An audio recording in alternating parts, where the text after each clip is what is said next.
Well, hello guys, welcome to our all-age spot for this morning. And this morning we're thinking about a verse from the Old Testament, from a book called Joel, a prophet back in the Old Testament. And the verse, it says this, Joel chapter 2 verse 32. Everyone who calls on the name of the Lord will be saved. That's our verse today. And it's worth remembering what we heard last week with CJ. We heard there's a big problem.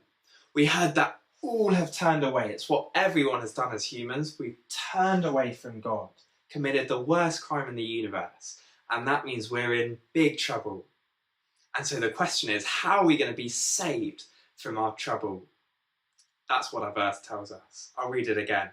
Everyone who calls on the name of the Lord will be saved. I guess there's two approaches we could take when it comes to getting out of trouble with God because of our sin. One approach could be to do with this. Now, do you know what this is? Don't worry if you're not sure. This is a toolbox. It's a toolbox full of all sorts of tools. So what have we got here? We've got a screwdriver. We've got a hammer. In fact, we've got a whole DIY manual. DIY standing for do it yourself. And a toolbox is what you might want to use if you want to fix a problem yourself at home. It's what I sometimes use when things go wrong in the flat. I try and fix them myself using these tools. And sometimes we can think we get out of trouble with God with a fix-it-yourself toolbox attitude. If I just do enough good stuff, then I'll get out of the trouble I'm in with God. That might just be doing good things in general. Lots of people in society think that's a good idea. It might be doing Christian things to try and fix our relationship with God, to get out of trouble with God. Reading the Bible, praying to God regularly, to try and earn our way back with God. But our verse says that's not the way to be saved from trouble. No, listen again what our verse says. Everyone who calls on the name of the Lord will be saved. Do you see, God's saying, you don't need a toolbox attitude when it comes to being saved from trouble.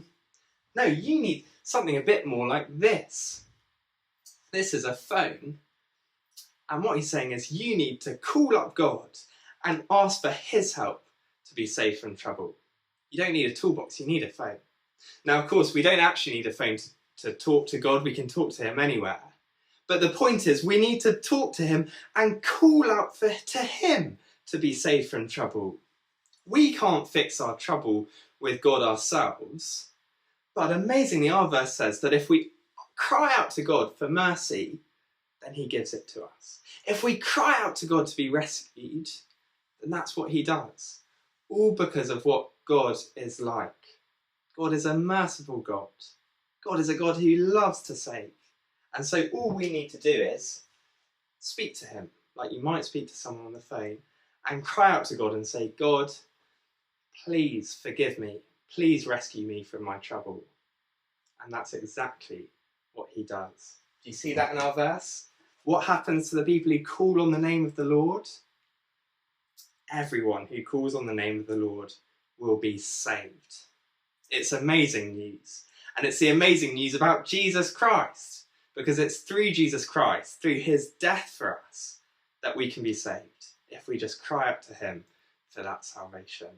It's amazing stuff, and it means we need to have the right attitude when it comes to God. We've got to remember that there's no way we can fix our problem with God like we might try and fix problems in the house. It will never work. Our trouble with God, because we've turned away, is way too big. But if we call out to him, like you might call someone up on the phone, and we ask for him to save us, then that's exactly what he does, all because of what he's like. It's amazing stuff. I'll read our verse out one more time.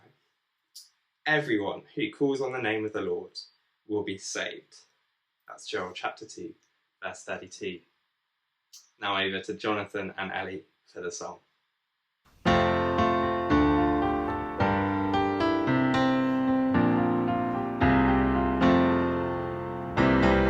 Jesus is greater, greater.